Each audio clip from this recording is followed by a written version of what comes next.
वह जो कभी आपने देखा नहीं। एंडले फ्रांस में एक ऐसा विशाल पत्थर है जो छोटे से आधार पर नाचते लट्टू की सी स्थिति में खड़ा है। इसे देखने पर ऐसा लगता है जैसे यह किसी विद्युत चुंबकीय शक्ति के प्रभाव से टिका है। वैज्ञानिकों ने वहां ऐसे किसी बल की संभावना की सूक्ष्मता से जांच परख की, पर वे किसी निष्कर्ष पर नहीं पहुंच सके। विचित्र बात यह है कि वह मौसम संबंधी भविष्यवाणी भी करता है। मौसम साफ रहेगा तो वह अपनी उसी धुरी पर चुपचाप खड़ा रहेगा, किंतु मौसम खराब होने वाला हो तो उसकी सूचना वह धीरे धीरे हिलडुल कर देता है। विशेषज्ञ इस बात से हैरान हैं कि उसमें गति कहाँ से आती है और इस स्थिति में उसका संतुलन क्यों नहीं बिगड़ता। इसी प्रकार स्कॉटलैंड के डंकल्स नामक स्थान पर 14 फीट लंबा, 7 फीट चौड़ा और 5 फीट ऊंचा एक पत्थर 3 छोटे छोटे आधारों पर इस तरह स्थिर है जैसे कोई विशालकाय कछुआ विश्राम कर रहा हो। पुरातत्ववेत्ताओं का कहना है कि यह शिलाखंड विगत 20 लाख वर्षों से इसी स्थिति में पड़ा हुआ है, जबकि इस कालखंड में आंधी तूफान से अगणित पहाड़ ध्वस्त हो गए। आयरलैंड के कार्क नगर में ब्लानी नामक एक ऐसा पत्थर है जिसके बारे में कहा जाता है कि उसे चूमने वाले में वाक्पटुता की अद्भुत क्षमता का विकास होता है। प्रतिवर्ष मात्र इस पत्थर को चूमने के उद्देश्य से हजारों व्यक्ति दूर दूर से यहाँ आते हैं। वृक्ष वनस्पतियों की दुनिया भी कोई कम विचित्र नहीं है। कुछ पेड़ तो सामान्य आकार से इतने अधिक मोटे हो जाते हैं कि उनमें घर बनाया जा सके, और कुछ पादप जगत के सारे नियमों को तोड़ते हुए विज्ञान के समक्ष उसे समझने के लिए चुनौती प्रस्तुत करते हैं। कृषि अनुसंधान केंद्र खरगोन के फार्म में कुछ समय पूर्व गुलाब के 3 ऐसे पौधे उग आए थे जिनमें गुलाब के फूल की जगह गुड़हल के फूल खिलते थे। एक जाति के पौधे में दूसरी जाति के फूल कैसे निकल आए, इसका कारण बताने में वनस्पति शास्त्री सर्वथा विफल रहे। इंडोनेशिया के सुमात्रा द्वीप और अमेरिका के चिली देश में एक ऐसा पेड़ है जो सदा आंसू बहाता रहता है। दिन भर में इतना रोता है कि उसके आंसू से एक छोटा गड्ढा भर जाता है। ध्रुव प्रदेशों के बारे में कहा जाता है कि वहां एक साथ कई कई सूर्य और कई कई चंद्रमा उदित होते हैं। सूर्य भी वहां हरे रंग का होता है। इसके अतिरिक्त दूर की वस्तुएं हवा में लटकती दिखाई पड़ती हैं। छोटे टीले पहाड़ जितने बड़े प्रतीत होते हैं। यथार्थ में ऐसा होता तो नहीं है, पर किरणों की वक्रता के कारण पर्यवेक्षक को यह दृष्टिभ्रम हो जाता है। प्रकृति में कई बार इसी प्रकार की ऐसी घटनाएं घटती हैं। ऐसा कुछ देखने को मिलता है जिनकी समीक्षा में मात्र यही कहना पड़ता है कि प्रकृति भी कितनी सुघड़ और श्रेष्ठ कलाकार है, जो स्वयं भी समय और नियमितता की इतनी पाबंद है जितना मनुष्य भी नहीं। अमेरिका के केंचुकी प्रांत में मैमथ नामक एक ऐसी गुफा है जिसे प्रकृति ने अपने सुंदर और सधे हाथों से निर्मित किया है। सुंदर डिजाइनों से युक्त खंभे और बड़े बड़े कमरे कोई 200 मील क्षेत्र में फैले हैं। इसका सबसे आश्चर्यजनक भाग इसकी गगनचुंबी दीवारें हैं। जो कार्य किसी कुशल इंजीनियर से हो सकता है, उसे प्रकृति ने स्वतः कर दिखाया। सहसा इस पर विश्वास नहीं होता, पर यह सत्य है कि उसे प्रकृति ने बनाया है। संसार में ऐसे अगणित स्थान हैं जहां भूगर्भ से अधिक ताप व दाब के कारण धरती को फोड़कर फुहारे निकल पड़ते हैं और गर्म गीजर्स का रूप धारण कर लेते हैं। ये गीजर्स स्वयं में एक विचित्रता लिए हुए हैं। वह यह कि लगभग 1 घंटे के अंतर से बराबर छूटते रहते हैं और इस तरह यह सिद्ध करते हैं कि प्रकृति को समय और नियमितता का भी ज्ञान है। प्राचीन काल में ऐसे अनेक अखंड दीपकों के प्रमाण मिले हैं जो सैकड़ों वर्षों से जलते आ रहे थे। मूर्धन्य इतिहासवेत्ता कैम्पडन ने खुदाई में मिले ऐसे अनेक जलते दीपकों का वर्णन अपनी पुस्तक में किया है। सेंट ऑगस्टाइन ने अपनी संस्मरण पुस्तक में लिखा है कि वीनस देवी के मंदिर में एक ऐसा दीपक था जिस पर तेज हवा और वर्षा का कोई प्रभाव नहीं पड़ता था। पुरातत्व विभाग ने सन 1840 ईस्वी में स्पेन के कुर्तड़ क्षेत्र में एक कब्र की खुदाई के वक्त ऐसा ही जलता दीपक प्राप्त किया था। विशेषज्ञों का मत था कि यह कई सौ वर्षों से जलता चला आ रहा है। इटली के नसीदा द्वीप में खेत की जुताई के समय किसान को एक कब्र मिली। जब उसे खोदा गया तो कांच के बक्से में एक अखंड ज्योति मिली जो लंबे काल से उसी में बंद जल रही थी। आयुष्य बढ़ने के साथ साथ काले बाल सफेद हो जाते हैं। यह शरीर तंत्र का सामान्य सा नियम है, किंतु चीन में एक 18 वर्षीय कृषक के बाल विगत 10 वर्षों में पहले काले से श्वेत हुए, फिर श्वेत से श्याम, अब पुनः एक बार काले से सफेद हो गए हैं। पिछले दिनों डबरा की एक अद्भुत घटना का विवरण समाचार पत्रों में छपा था। वहां पर कस्टम रोड पर एक जैन मंदिर है जिसमें भगवान पार्श्वनाथ की प्रतिमा स्थापित है। एक दिन अचानक दर्शकों की भीड़ भरे मंदिर में विग्रह की देह से पसीना आने लगा। बहुत छानबीन करने के बाद भी जब पसीने के किसी ब्राह्म स्रोत का पता न चला तो अध्ययन के लिए विशेषज्ञों को बुलाया गया। रसायनवेत्ताओं ने उस नमूने का जब सूक्ष्म विश्लेषण किया तो उसमें मानवीय पसीने के सारे घटक पाए गए, पर यह ना जाना जा सका कि वह पसीना उस पत्थर की मूर्ति से क्यों और कैसे बह रहा है। सन 1883 ईस्वी में इटली के सैन ब्रूनो क्षेत्र में एक विचित्र भूकंप युक्त विस्फोट हुआ। इसमें अगणित इमारतें टूटी और धन जन की क्षति हुई। आश्चर्य की बात यह है कि इस विस्फोट ने नगर के प्रधान मठ के प्रार्थना कक्ष को चाक पर चढ़े बर्तन की तरह घुमा दिया और बिना किसी क्षति पहुंचाए दूसरी जगह ज्यों का त्यों खड़ा कर दिया, जबकि मठ का अन्य भाग टूटकर विस्मार हो गया। इसी देश के टोरंटो शहर के समीप समुद्र में एक सफेद रंग के पानी का फुहारा फूटता है। इसका पानी मीठा है।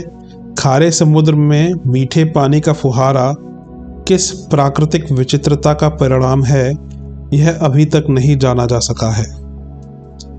उपर्युक्त घटनाक्रम एवं विचित्रताएं मात्र वाक विलास या मनोरंजन के लिए वर्णित नहीं की गई हैं। वैज्ञानिक कहते हैं कि हर पदार्थ को जन्म देने वाला कोई पदार्थ एवं घटनाक्रम का कोई ना कोई कारण अवश्य होता है। यही बात अध्यात्मवादी भी कहते हैं। आप्त वचनों वेदांत मतों के अनुसार यहाँ सब कुछ सदुद्देश्य है, कुछ भी अकारण नहीं है। इन प्रतिपादनों के अनुसार इन अपवाद स्वरूप घटने वाले प्रसंगों के मूल में भी कोई सत्ता होनी चाहिए। वह कौन सी सत्ता है, कैसे यह सब इस रूप में संपन्न हो जाता है, यह ऊहापोह वैज्ञानिकों के लिए उसने छोड़ रखा है। क्या ये मात्र संयोग है अथवा कभी कभी होने वाले अपवाद हैं? उत्तर वैज्ञानिकों को देना है। अद्भुतः अश्रुतो अहम्, मैं अद्भुत हूँ, अश्रुत हूँ। अनेक प्रकार की योग साधनाएं करने के उपरांत ब्रह्म विद्या उपनिषद के मंत्र दृष्टा ने क्रमशः शरीर मन की स्थूल शक्तियों का वेधन करते हुए मूल चेतना को प्राप्त किया। ब्राह्मीभूत हुए ऋषि ने ब्रह्म के स्वरूप का विश्लेषण करते हुए लिखा है केवलोऽहं कवि कर्माध्यक्षोऽहं करणाधिपः गुहाशयोऽहं गुप्ताहं चक्षुषश्च सुरस्यम्यहम्। मैं ब्रह्म केवल हूँ, मुझसे परे कुछ नहीं। कवि अर्थात भाव हूँ, कर्म का निरीक्षक और फल देने वाला। जो कुछ सृष्टि में है सबका स्वामी हूँ। स्वयं ही अप्रकट रहकर विलक्षण कार्य करने वाला हूँ। जहाँ मानवीय नेत्र नहीं देख सकते, उस विराट को, त्रिकाल को भी देखने में मैं ही समर्थ हूँ। परमात्मा के इस तात्विक रूप का साक्षात्कार तो मंत्रदृष्टा, ऋषि, उपनिषदकार, संत और साधक ही कर सके हैं। योग मार्ग और योग साधनाओं का अभ्यास करने से उसके विज्ञानमय स्वरूप की झांकी होती है, किंतु जिनका मनोबल इतना सशक्त नहीं है कि वे कठिन साधनाएं कर सकें, उनके लिए शास्त्रकार कहता है, विष्णु रद्भुत कर्मणः। यह अत्यंत अद्भुत कर्म करता है। उसकी सत्ता को उसकी विलक्षण रचना द्वारा जानो और उसे प्राप्त करने का प्रयत्न करो। यों आकाश में लटकते हुए तारे, गेंद की तरह उछलती हुई पृथ्वी, यहाँ के तरह तरह के जीव जंतु, पेड़ पौधे, वायु, समुद्र, सब एक से एक बढ़कर आश्चर्य हैं। मनुष्य शरीर जैसी आश्चर्यों की आश्चर्य मशीन आज तक कोई भी वैज्ञानिक नहीं बना पाया। वैसे तो ये रचनाएं ही उसकी सत्ता का बोध कराने के लिए पर्याप्त हैं, किंतु जगत की रचना में प्रकृति का भी उतना ही भाग है जितना परमेश्वर का। प्राकृतिक पदार्थ भी टूटते फूटते, संकुलित विच्छिन्न होते रहते हैं। उससे भी अनेक आश्चर्यजनक रचनाएं बनती बिगड़ती रहती हैं। उदाहरण के लिए सन 1823 ईस्वी में सिनाई पर्वत के समीप वाली टोर की खाड़ी में पानी 3 बार खून के रंग का सा हो गया। उस समय वहां उपस्थित पानी के जहाज के नाविकों ने यह दृश्य देखा तो उनके आश्चर्य का ठिकाना न रहा। यह समुद्र के सामान्य प्राकृतिक नियमों का अपवाद था। अतएव जांच के लिए वैज्ञानिक विशेषज्ञ और जीव शास्त्री बुलाए गए। डार्विन तथा एरहनबर्ग ने बताया कि यह समुद्र में कुछ पौधों के कारण हुआ। वह अपने अंदर से कोई तत्व निकालते हैं जिससे टाइट्रेशन जैसी क्रिया होती है और जल लाल रंग का हो जाता है। सूडान के फुजी अजी प्रांत में कुछ ऐसे पौधे पाए जाते हैं जो अक्सर सीटी बजाया करते हैं।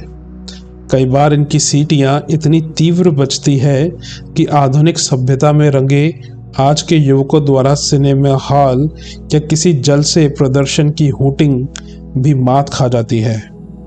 वैज्ञानिकों ने खोज प्रारंभ की तो पता चला कि इन पेड़ों के नीचे कुछ कीड़े होते हैं जो तने को भीतर ही भीतर खोखला कर देते हैं और 1 इंच या उससे भी बड़ा सुराख बना देते हैं। कई बार ये सुराख डालियों तक में जाकर फूटते हैं और पेड़ वंशी बन जाता है। जब हवा चलती और इन छेदों से गुजरती है तो सीटी बजने की सी तेज ध्वनियां उच्चारित होती हैं। दक्षिणी अफ्रीकी के वेलाविस्त्रिया नामक स्थान में एक विचित्र पेड़ पाया जाता है जो ऊंचाई में कुल 1 फुट का होता है, किंतु उसके तने की मोटाई 15 फीट होती है। 100 वर्ष तक की आयु के इस वृक्ष में कुल 3 पत्तियां ही होती हैं जो जन्म से होती हैं और सैकड़ों पतझड़ हो जाने पर भी पौधे का साथ नहीं छोड़ती। यह आश्चर्यजनक प्राकृतिक है। प्रकृति की चेतनता की इस तरह के विलक्षण आश्चर्यों का कारण होती है और इस तीसरे आश्चर्य की तरह कई बार वे इतने विलक्षण भी होते हैं कि प्रकृति अर्थात जड़ परमाणुओं में भी एक विधिवत मस्तिष्क की मान्यता अमान्य नहीं करते बनती, तो भी इन पर विज्ञान हस्तक्षेप करता है, विश्लेषण कर सकता है। इसलिए ऐसे आश्चर्य किसी अव्यक्त सत्ता का बोध कराने के लिए नाकाफी माने जाते हैं। मनुष्य शरीर में जड़ और चेतन दोनों ही सत्ताएं काम करती हैं, इसलिए स्थिति साफ नहीं हो पाती। जब प्रकृति अर्थात शरीर का रसायन भाग बल में होता है तो भावनाएं दब जाती हैं। इस समय अन्न से बना मन और उसकी वासनाएं प्रखर हो उठती हैं और मनुष्य सांसारिक हो जाता है। उस समय उसका आध्यात्मिक दैविक स्वरूप दब जाता है और इन परिस्थितियों में यह शरीर ही नार के यंत्रणा का आगार बन जाता है। उपनिषदकारों ने ब्रह्म प्राप्त पुरुषों के लिए जहाँ इस शरीर को देव मंदिर कहा है, वहाँ इस तरह के उदरपरायण व्यक्तियों के लिए नारद परिव्राजक कोपनिषद में कहा है, अस्थि स्थूणम स्नायुबद्धम मांस शोणी तलेपितम चर्मावबद्धम दुर्गंधि पूर्ण मूत्र पुरीशयो मांसा सुकृप्य विष्णु मूत्र स्नायु यमुज्ज स्थित सहतो देहे चेतप्री तान मोडो भविता नरके अपि सह। खंभों की तरह लगी हैं हड्डियां जिसमें स्नायु जल से जो पूरा गया है, मांस का जिस पर पलस्तर चढ़ा है और त्वचा द्वारा जिसे मर दिया गया है। दुर्गंध से भरा हुआ शरीर मूर्खों के लिए रोगों का ही घर है। शरीर की सारी महत्ता उसके आग्नेय उसके सूक्ष्म तत्व रूप का ही है, जिसके संबंध में ऊपर ब्रह्म विद्या उपनिषदकार ने बताया है। उसी के विकास से मनुष्य ब्रह्म की चेतना को इस तरह प्राप्त कर सकता है जैसे रेडियो विद्युत का संबंध। संसार के किसी भी ट्रांसमीटर द्वारा प्रक्षेपित विद्युत तरंगों के साथ जुड़ जाने से वह रेडियो भी रेडियो स्टेशन की अनुभूति और प्रसारण वाला हो जाता है। ईश्वरीय क्षमताएं शरीर और प्रकृति की क्षमता से बढ़कर हैं, क्योंकि प्रकृति और महाकृति भी ब्रह्मा की ही उपज है। वह परमात्मा चिदानंद चेतना प्रदान करने वाला चिदघन और निरंतर चेतन ही है। उसकी रचनाएं प्रकृति से भिन्न विलक्षण आश्चर्यों वाली होती हैं। यद्यपि व्यवस्थापिका के रूप में उसकी प्रकृति काम करती दिखती है, पर वह अपनी क्षमताएं व्यक्त किए बिना भी नहीं रहता। अपनी सर्वोपरिता, अहंता और सत्ता भाव को यह आप ही व्यक्त किया करता है। संसार में ऐसे उदाहरण भी कम नहीं है। इन उदाहरणों द्वारा ही वह मानवीय बुद्धि को लौकिकता से अलौकिकता की ओर प्रेरित किया करता है। शांसी प्रांत के राजमंत्री श्री लूमिन की आंखों में दो दो पुतलियां थीं, जो जीव विज्ञान का अविदित आश्चर्य ही बनी रही। लूमिन बाद में गवर्नर हो गए। उनकी आंखों से काम करने की क्षमता में कोई अंतर नहीं था। फ्रांस के टूरकोइंग स्थान में सन 1793 ईस्वी में एक ऐसी लड़की ने जन्म लिया जिसकी केवल एक आंख थी। वह 15 वर्ष तक क्लीमेंट चाइल्ड के नाम से विख्यात रही। यह एक आंख भी भारतीय योगियों की तृतीय आंख का प्रमाण थी और नाक के ठीक ऊपर दोनों बाहों के बीच थी। योग विज्ञान की मान्यता है कि इस स्थान पर पीयूष ग्रंथि होती है, जो वस्तुतः आध्यात्मिक तीसरे नेत्र का काम करती है। उसका जागरण हो जाने पर मनुष्य करोड़ों मील दूर की भी वस्तुएं देख और अनुभव कर सकता है। यह लड़की इस आंख से सब कुछ देख सकती थी। उसे देखकर यह अनुमान किया जा सकता है कि भगवान ने उसे भेजकर मनुष्य को यह समझाने का प्रयास किया होगा कि मनुष्य ब्राह्म दृष्टिवादी ही न रहकर अंतर्दृष्टा भी बने। इसके बिना वह विश्व के यथार्थ को जान समझ नहीं सकता। ग्रीन्सबर्ग के एक चरवाहे वॉल्टर रिडलमैन के पास एक भेड़ थी। भेड़ें संसार में बहुत हैं, बहुत हो चुकी और ना जाने कितनी अभी होंगी। इस सामान्य से जीव से लाभ तो हैं, पर उसमें कोई विशेषता न होने से उसे कोई महत्वपूर्ण स्थान प्राप्त नहीं। उसके शरीर में ऊन उगने का एक प्राकृतिक नियम है। दुनिया की हर भेड़ के शरीर में ऊन ही उगती है, किंतु इस भेड़ की पीठ पर घास उगती थी और भगवान की उस प्रेरणा का दिग्दर्शन कराती थी कि यह शरीर माटी का एक घरौंदा मात्र है।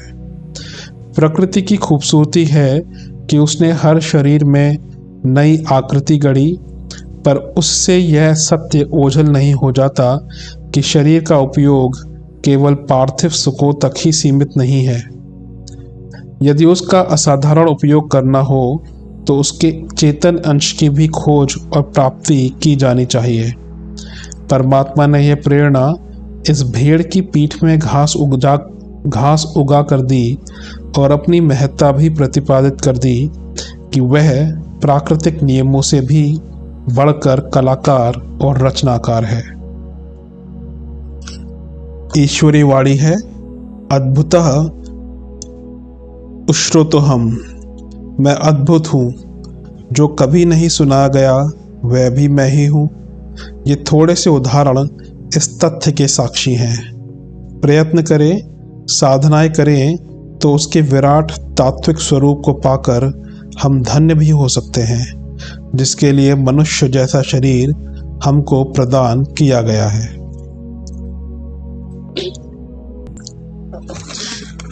प्रकृति के विचित्र नियम, अबूझ पहेलियां। मनुष्य प्रकृति के सभी रहस्यों को जान लेने का दावा करने लगा है।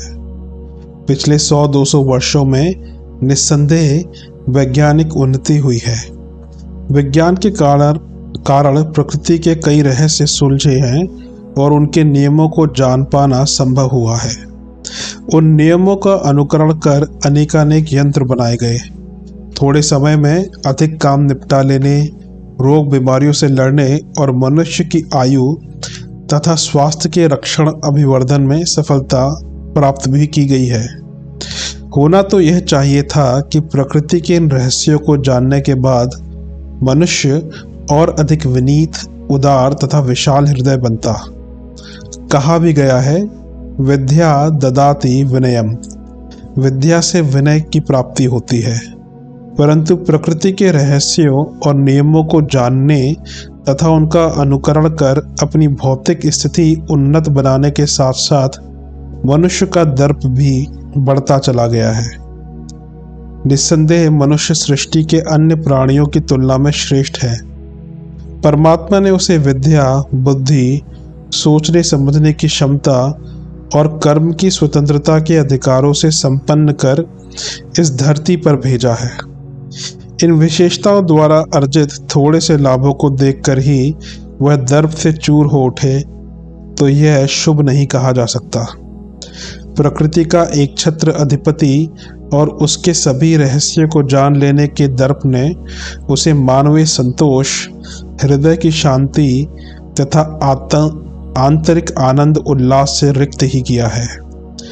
परिणामतः वह दिनों दिन श्रेष्ठता के अहंकार से प्रेरित होकर ना करने और ना अपनाने योग्य आचरण व रीति नीति बरत रहा है।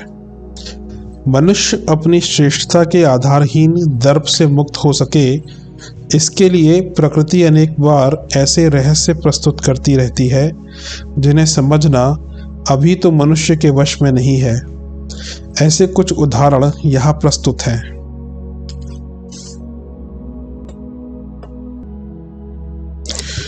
हाल ही में जबलपुर का एक समाचार पत्र छपा है। आम का पेड़ 15-20 फुट ऊंचा बढ़ने के बाद ही बौराता और फल देता है। जबलपुर में किसी व्यक्ति ने कुछ माह पूर्व आम का एक पौधा लगाया, लेकिन यह पौधा 2 फीट ऊंचा बढ़कर ही आम के फल देने लगा। कुछ महीनों की आयु वाले इस पौधे में 80 आम लगे। इस आम के पौधे को देखने के लिए दूर दूर से हजारों लोग आए। कोई भी यह नहीं समझ सका कि इतने छोटे पौधे में कैसे फल फूल लगाए। जिसने भी देखा उसने प्रकृति की लीला को अगम रहस्यमय पाया। बंगाल में एक नारियल का पेड़ भी इसी प्रकार की विचित्रता के कारण पिछले दिनों चर्चा और आकर्षण का विषय रहा है। नारियल के पेड़ आमतौर पर विधिवत लगाए जाते हैं, पर नदिया जिले के भामजोआन गांव में एक शिक्षक के घर नारियल का एक ऐसा पेड़ लगा हुआ है जिसकी शाखाओं से ही उसकी संतानें जन्मने लगती हैं। पिछले कुछ वर्षों में इस पेड़ ने करीब 100 पौधों को जन्म दिया और सभी पौधे उस पेड़ के पत्तों में से निकले अंकुर से लगे हैं। जिस शिक्षक के घर पर यह पेड़ लगा है उसने बताया, पहली बार जब मैंने पेड़ के एक पत्ते में छोटा सा अंकुर फूटते देखा तो आश्चर्यचकित रह गया। शुरू में तो मैंने उस अंकुर के साथ कोई छेड़छाड़ नहीं की, पर कुछ दिनों बाद जब वह अंकुर बड़ा हुआ तो मैंने उसे निकालकर दूसरे स्थान पर रोप दिया। कुछ दिनों बाद उसी पेड़ पर पुनः वैसा ही अंकुर फूटा। पेड़ में नारियल तो लगते ही थे, ये अंकुर भी फूटने लगे। इस प्रकार पिछले 5 वर्षों में कोई 100 नारियल के पौधों ने उस पेड़ से जन्म लिया है। मजे की बात यह है कि उन अंकुरों को पेड़ से अलग नहीं किया जाए तो वे नष्ट हो जाते हैं, जबकि अंकुर निकालकर दूसरे स्थान पर लगाने से वह पेड़ बन जाता है। नारियल के उक्त पेड़ द्वारा नए पौधों को जन्म देने का यह क्रम अभी भी जारी है। ये प्रकृति की विचित्र लीलाएं ही हैं जिनका रहस्य समझ पाना अभी तक संभव नहीं हुआ है। प्रकृति इस प्रकार की पहेलियां जीव जंतुओं के माध्यम से भी प्रस्तुत करती हैं। यौन परिवर्तन की घटनाएं आए दिन सामने आती रहती हैं। इन परिवर्तनों के लिए हार्मोन के क्रियाकलाप उत्तरदायी ठहराए गए हैं, पर पिछले दिनों बालाघाट जिले में स्थित एक पशु चिकित्सालय के डॉक्टरों ने एक ऐसे मुर्गे के बारे में बताया जो अंडा देने लगा था। 1.5 वर्ष के इस मुर्गे को अंडा देते हुए कई लोगों ने देखा। मुर्गे को रोज दड़बे में बंद कर दिया जाता था। जिस दड़बे में उसे बंद किया जाता था उसमें दूसरे मुर्गे या मुर्गी नहीं होते थे। एक दिन मालिक ने उक्त मुर्गे को दड़बे में अंडा देखा। शुरू में तो उसने कोई ध्यान नहीं दिया, सोचा कोई मुर्गी दिन में आकर अंडा दे गई होगी, पर जब रोज ऐसा ही होने लगा तब तो वह निगरानी करने लगा और यह देखकर विस्मित रह गया कि मुर्गी नहीं मुर्गा ही अंडा देने लगा था। 6 अप्रैल 1979 ईस्वी के समाचार पत्रों में छपा था कि उन्नाव के गंगा घाट थाने के पास रहने वाली एक महिला ने बच्चों के स्थान पर कुत्ते के 2 पिल्लों को जन्म दिया। अब तक जुड़वा बच्चे होने की घटनाएं तो आमतौर से सुनने पढ़ने में आती थी, पर यह पहली घटना है जब किसी महिला ने किसी जानवर के बच्चों को जन्म दिया। ये तो हुई ऐसी घटनाएं जिनमें प्रकृति का अदृश्य परोक्ष हाथ दिखाई देता है, लेकिन उसकी प्रेरणा से जानवरों के स्वभाव में कई बार ऐसे परिवर्तन आ जाते हैं जिन्हें देख जानकर दांतों तले उंगली दबा लेनी पड़ती है। ये परिवर्तन कई बार इस तरह के होते हैं कि जिनसे लगता है कि कहीं संबंधित जानवर पिछले जन्म में मनुष्य ही तो नहीं रहा था और पूर्व जन्म के संस्कारों की प्रेरणा से वह अनायास ही मनुष्यों जैसा आचरण करने लगा हो। कानपुर से प्रकाशित होने वाले दैनिक आज में पिछले दिनों बंबई के उपनगरीय क्षेत्र चेंबूर के एक विद्यालय का बड़ा ही मनोरंजक समाचार छपा। विद्यालय की एक कक्षा में जब पढ़ाई चल रही थी तो एक बंदर ना जाने कहां से कक्षा में घुस गया और छात्रों के बीच बैठ गया। बंदर को देखकर छात्र चुहलबाजी करने लगे, पर अपने साथ होती चुहल के बीच भी वह बंदर चुपचाप शांतिपूर्वक बैठा रहा। यही नहीं, उसे जब भगाने की कोशिश की गई तो भी वह वहां से नहीं भागा। कक्षा जब समाप्त हुई तभी बंदर वहां से उठकर गया। दूसरे तीसरे दिन भी यही क्रम चलता रहा।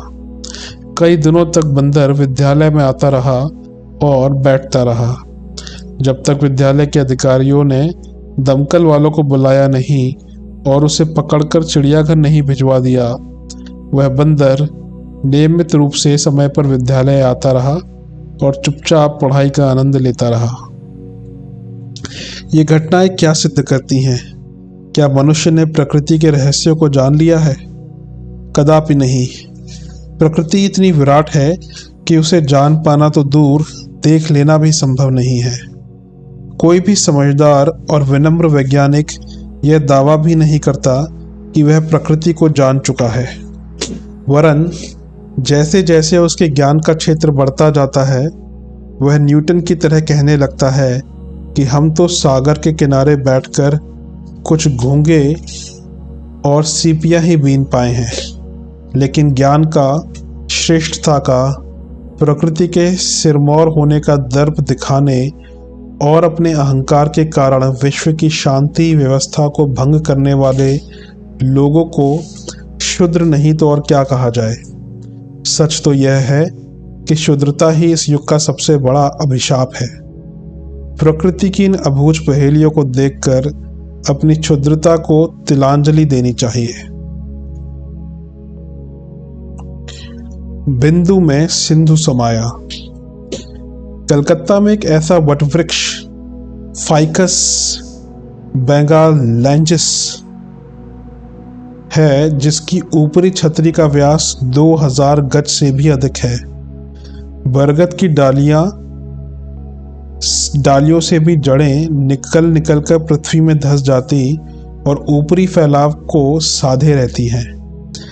इस वट वृक्ष में भी हजारों जड़ें निकलकर जमीन में धंस गईं, जिससे वृक्ष की सुरक्षा, शक्ति तथा शोभा और भी अधिक बढ़ गई है।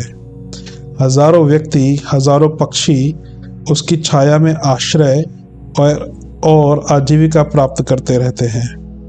वृक्ष का इतना भारी घेरा एक प्रकार का आश्चर्य ही है। इससे भी बढ़कर आश्चर्य यह है कि इतना विशाल वटवृक्ष जिस बीज से उगा है उसका व्यास 1 सेंटीमीटर से अधिक ना रहा होगा। बॉटनी के जानने वालों को पता होगा कि वृक्ष का संपूर्ण विकास जिससे होता है उसे बीज कहते हैं। बीज में ही वह सारी संभावनाएं छिपी पड़ी रहती हैं जो आगे चलकर एक दीर्घाकार वृक्ष के रूप में दिखाई देने लगती हैं। बीज की ब्राह्म त्वचा एपिडर्मिस के भीतर अनेक परतें होती हैं जिन्हें कॉर्टेक्स कहते हैं। यह पतली भित्तियों वाले कोशों पेरेशाइंटमस सेल्स से बने होते हैं। बीज को आड़ा काटा जाए तो ये कोश गोल दिखाई देते हैं।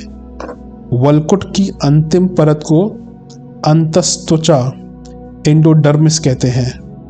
इससे कोश सेल रेक्टेंगुलर होते हैं। उनकी आड़ी दीवारों पर एक विशेष प्रकार की मोटाई होती है। पतले भित्तियों वाले कोशों की एक परत एंडोडर्मिस के भीतर स्थित होती है। इसे पेरिसाइकिल कहते हैं। जड़ की शाखाएं इसी भाग से निकलती हैं। यहीं से कुछ कोश निकलकर बढ़ने के लिए स्थान बना लेते हैं और कॉर्टेक्स को काटते हुए जड़ों के रूप में फूट पड़ते हैं। इस क्रिया में कैरिंग टिश्यूज का काम जाइलम और फ्लोएम नाम के तत्व करते हैं। ये दोनों बीज के मज्जा को घेरे रहते हैं। यह मज्जा की प्रेरणा ही ऊपर तने और नीचे जड़ के रूप में फूटती है। जड़ के इस क्रियाशील भाग को सूक्ष्मदर्शी से देखें तो बिना बढ़े हुए वृक्ष का आकार प्रकार दिखाई देता है। एक विलक्षण संसार उसमें दिखाई दे जाता है।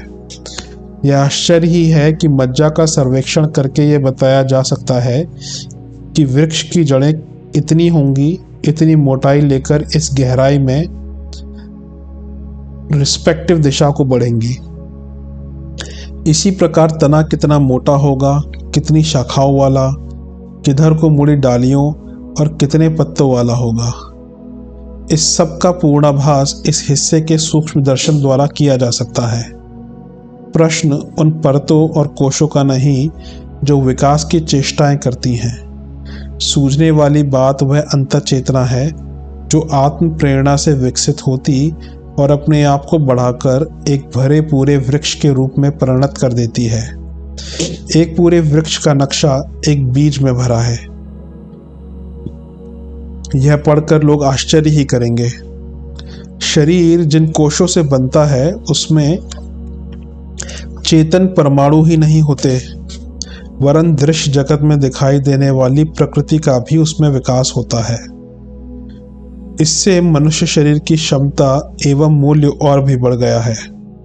द्रव, गैस और ठोस, जल, ऑक्सीजन, नाइट्रोजन, कार्बन, सिल्वर, सोना, लोहा, फास्फोरस आदि जो कुछ भी पृथ्वी में है और जो कुछ पृथ्वी में नहीं है, अन्य ग्रह नक्षत्रों में है, वे सब भी स्थूल और सूक्ष्म रूप से शरीर में है।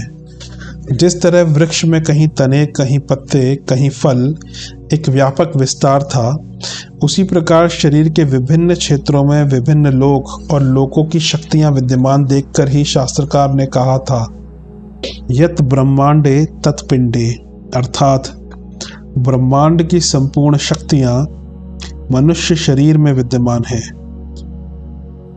सूर्य, चंद्रमा, बुध, बृहस्पति, उत्तरायण दक्षिणायन मार्ग, पृथ्वी, जल, अग्नि, आकाश, वायु, विद्युत, चुंबकत्व, गुरुत्वाकर्षण, ये सब शरीर में है।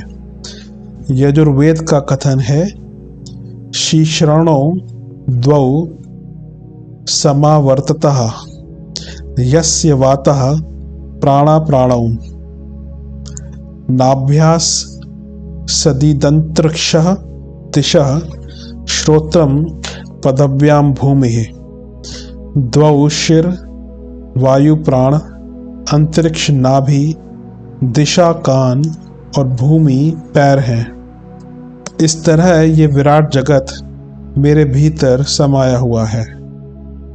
ईसाई धर्म की पुस्तक बाइबल की व्याख्या करते हुए पैरासेल्सस लिखते हैं, मनुष्य शरीर की इच्छाओं का सजा हुआ वाद्ययंत्र कहना चाहिए, जिसमें कि आत्मा की झंकार सबसे मधुर सुनाई देती है।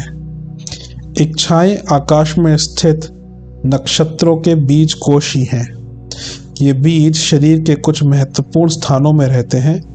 उनकी आणविक संरचना और उन नक्षत्रों की आणविक संरचना में विलक्षण साम्य होता है। पैरासेल्सस आगे लिखते हैं, शरीर की रचना नक्षत्र गति के संरक्षण और निर्देश में होती है। उत्पत्ति के तीसरे दिन चंद्रमा ने बुद्धि और तुला ने व्यक्तित्व को प्रभावित किया।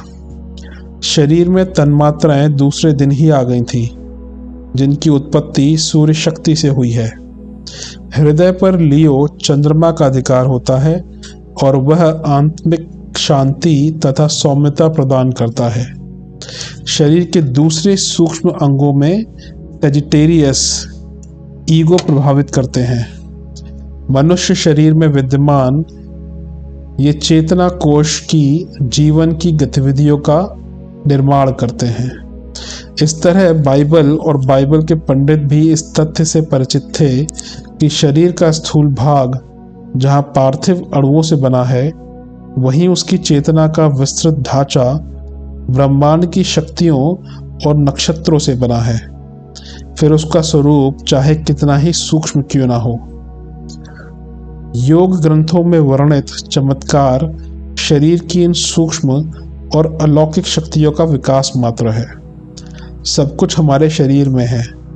यदि हम उसे खोजने का प्रयत्न करें तो ब्राह्म संप्रदाय ना होने पर भी अतुल शक्तियों के स्वामी बन सकते हैं। बहुमुखी शक्तियों के स्रोत हमारे भीतर भरे पड़े हैं।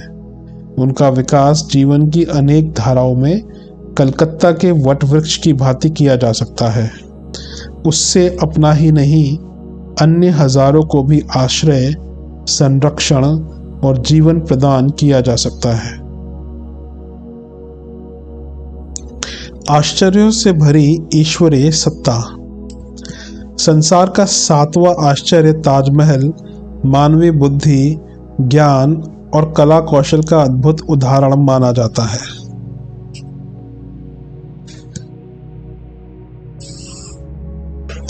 बुद्धि तत्व के रहस्य अगम अगोचर हैं।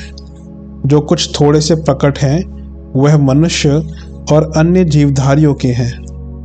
उन सब में मनुष्य की बुद्धि ने ही आश्चर्यजनक आविष्कार और रचनाएं की हैं। इसलिए आज मनुष्य को सर्वश्रेष्ठ होने का अहंकार हो गया है।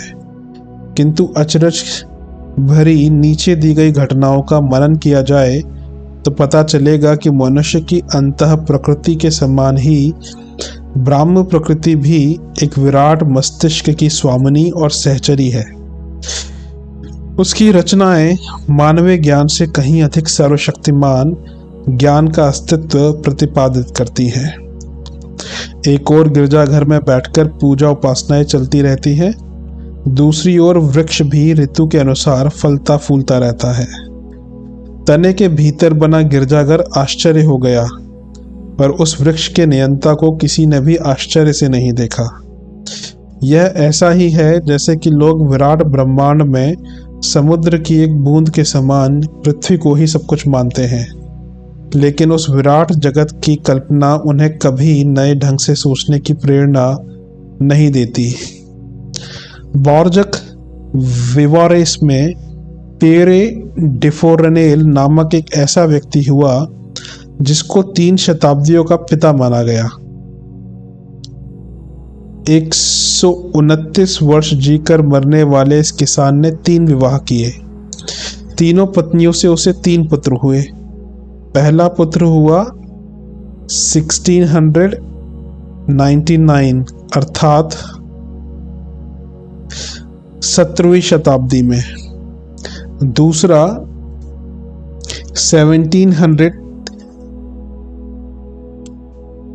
1768 अर्थात 18वीं शताब्दी में,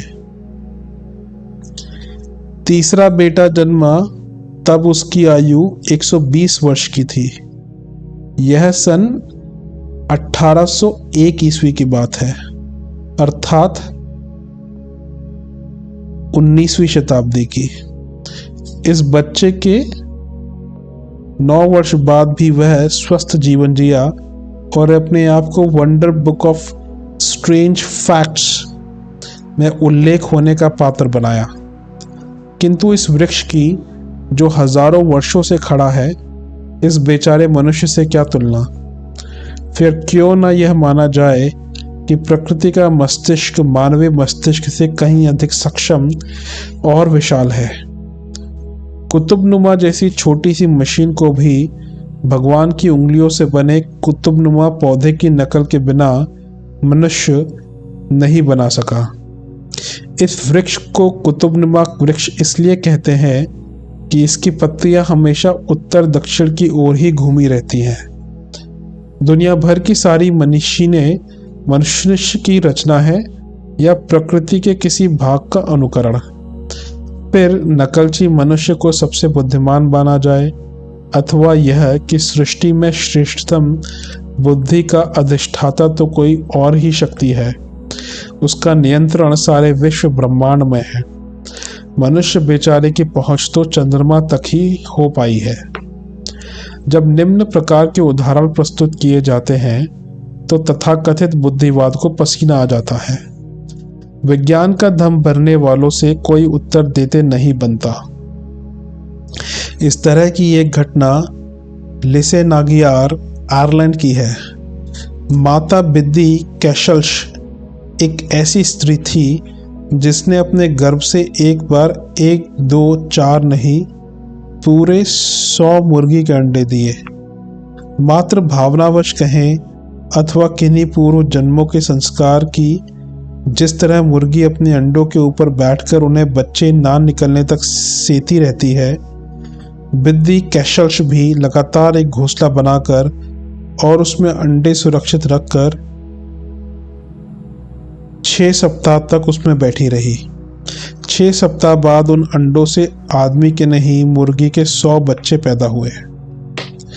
वैसे तो विकासवादी आध्यात्मिक धार्मिक मान्यताओं की खाल उधेड़ते रहते हैं और जहां तहां से प्राप्त नर कंकालों के आधार पर सिद्ध करते रहते हैं कि मनुष्य एक कोशीय जीव अमीबा का विकसित रूप है।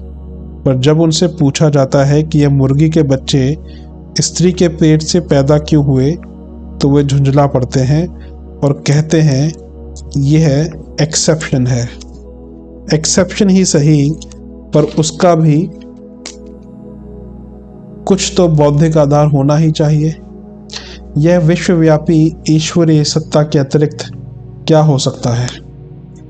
कुल 77 रासायनिक सूत्रों को जोड़कर एक साधारण सा यीस्ट बना लेने वाले डॉक्टर हरगोविंद खुराना को नोबेल पुरस्कार मिला। यह हम सब के लिए गर्व की बात हुई कि मनुष्य में कितनी बौद्धिक क्षमता है, पर जो लाखों करोड़ों रासायनिक सूत्रों से बने पिंड और अरबों रासायनिक सूत्रों से बने ब्रह्मांडों की रचना करता है, उस विलक्षण बौद्धिक अस्तित्व को पुरस्कार देना तो दूर, मान्यता देना भी आज के लोगों को भारी पड़ रहा है। इसे बौद्धिक दिवालियापन ना कहा जाए तो और क्या कहा जाए? पदार्थ में भाव की उपस्थिति विज्ञान ने सिद्ध कर दी, फिर भावना स्रोत को अमान्य किया जाए और पदार्थ स्रोतों के सिद्धांत तय किए जाएं, तो इसे मनुष्य का एक पक्षीय चिंतन ही कहा जाएगा। आज भी ऐसी घटनाएं घटित होती रहती हैं, जबकि जड़ चेतन के संयोग की आश्चर्यजनक घटनाएं देखने को मिल जाती हैं। वैज्ञानिक उनका कोई उत्तर नहीं दे पाते। सराक्यूस की रोने वाली मूर्ति का रहस्य अभी तक अमेरिकी वैज्ञानिक खोज नहीं पाए। यहाँ प्रस्तुत है यूरेक्थम के प्रसिद्ध मंदिर का ऐतिहासिक वर्णन, जो सराक्यूस की रोने वाली मूर्ति से भी बढ़कर आश्चर्यजनक है। यह मंदिर ग्रीक की राजधानी एक्रोपोलिस में स्थित है। बात उस समय की है जब थॉमस ब्रूस एलिगन केल सन 1799 ईस्वी में तुर्की में ब्रिटिश राजदूत थे। तुर्की के अधिकारियों ने उनसे इस मंदिर को तोड़कर उसकी मूर्तियां इंग्लैंड ले जाने की आज्ञा प्राप्त कर ली। मंदिर गिराने के लिए मजदूरों का एक जत्था रात में काम पर लगाया गया। एक्रोपोलिस निवासियों को इस बात का पता चला तो वे अपने सारे काम छोड़कर भगवान से प्रार्थना करने के लिए बैठ गए। इसी समय एक अविस्मरणीय घटना घटित हुई। अभी बाहर की चारदीवारी ही हट पाई थी, जैसे ही मजदूरों ने मूर्ति को तोड़कर हटाया, उसके अंदर से एक भयंकर चीख सुनाई दी। कई मजदूर भयभीत होकर गिर पड़े और उनका रक्त तक जम गया। कहते हैं कि एक भारी हथौड़े से पिस्टन में पूरी शक्ति लगाकर चोट मारी जाए और पिस्टन को स्वेच्छापूर्वक पीछे को उछलने दिया जाए तो सिलेंडर में रखा हुआ सारा पानी जमकर बर्फ हो जाएगा। यदि उस बर्फ पर एक गर्म जलता हुआ लोहे का टुकड़ा रखकर उस पर उसी हथौड़े की पूरी शक्ति लगाकर चोट की जाए तो वही बर्फ पानी हो जाएगी और फिर पानी ही ना रहेगी, वरन उबलकर हाइड्रोजन व ऑक्सीजन गैसों में बदलकर इतना भयंकर विस्फोट करेगी कि वह लोहा भी पिघलकर गैस बनकर उड़ जाएगा। मजदूरों के शरीर का खून जम जाना इस सिद्धांत की याद दिलाता है और यह बताता है कि वह चीख भरी हथौड़े की मार से भी गंभीर रही होगी। फिर मजदूर उस मूर्ति के अतिरिक्त दूसरी मूर्ति नहीं तोड़ सके। कहते हैं कि जिस खंबे पर मूर्ति रखी थी वह इस प्रकार बना था कि मूर्ति हटते ही चारों ओर से हवा एकदम खिंची, उसी से विस्फोट हुआ। पर वैज्ञानिक इस बात को नहीं मानते। यदि ऐसा होता तो गर्मियों में उठने वाले बवंडर साइक्लोन्स में भी भयंकर ध्वनियां होती, जबकि ऐसा कहीं नहीं सुना गया। यह मूर्ति आज भी ब्रिटिश म्यूजियम में रखी है और यूरेक्थम के रहस्य के नाम से यह आवाज आज भी रहस्यमय बनी हुई है। उसका कोई वैज्ञानिक विश्लेषण नहीं हो पाया। जड़ और चेतन का यह आकस्मिक संयोग भाव सत्ता का अस्तित्व ही प्रतिपादित करता है। उसकी ओर से बिल्कुल मुंह मोड़ना मनुष्य जाति के लिए अहंकार की तृप्ति हो सकती है, उपयोगी नहीं।